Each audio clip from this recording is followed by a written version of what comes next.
A escravidão no Brasil iniciou no século XVI, com o processo de colonização das terras brasileiras. Os portugueses passaram a cultivar a cana-de-açúcar, e para isso explorou a mão de obra escrava. Os africanos foram trazidos para o Brasil para realizar trabalho forçado, sem pagamento e sob ameaças e violência.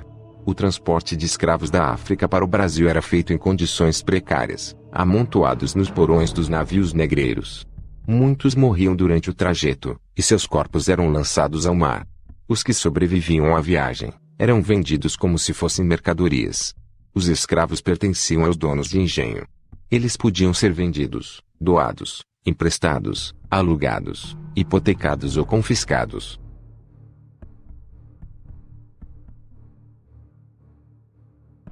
A condição da vida escrava era desumana.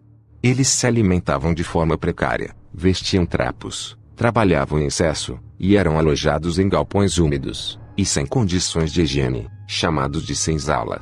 Além disso, eles viviam acorrentados para evitar fugas, não tinham direitos, não possuíam bens, e constantemente eram castigados fisicamente. O tronco, o açoite, as humilhações, o uso de ganchos no pescoço, ou as correntes presas ao chão, eram bastante comum no período.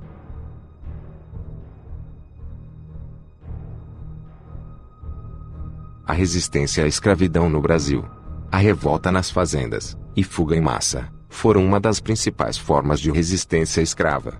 Os escravos fugitivos eram perseguidos pelos capitães do mato, que capturavam-os em troca de recompensa. Nos anos finais da escravidão, a fuga em massa se intensificou, e eles passaram a se organizar em quilombos. Os quilombos eram comunidades semelhantes às organizações comunitárias existentes na África. O quilombo mais conhecido foi o Quilombo de Palmares, comandado por Zumbi.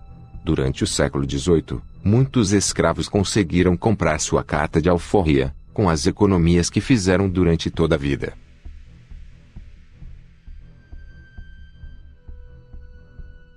A Inglaterra passou a contestar a escravidão em meados do século XIX.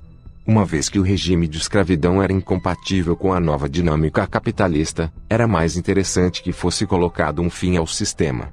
Desse modo, em 1845, o parlamento inglês aprovou uma lei que proibia o tráfico de escravos, e autorizava aos ingleses abordarem e aprisionarem navios de países que continuassem com a prática.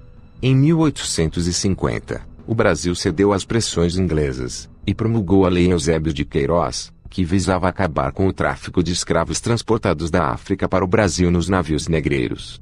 Em seguida, outras duas leis abolicionistas foram aprovadas.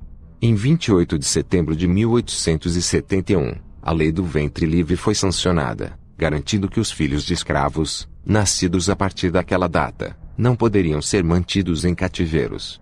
No ano de 1885 foi promulgada a Lei dos Sexagenários, que garantia a liberdade aos escravos com mais de 60 anos. Depois de pressões políticas, de lutas sociais e campanhas abolicionistas, no dia 13 de maio de 1888, foi promulgada a Lei Áurea, que extinguiu a escravidão no Brasil.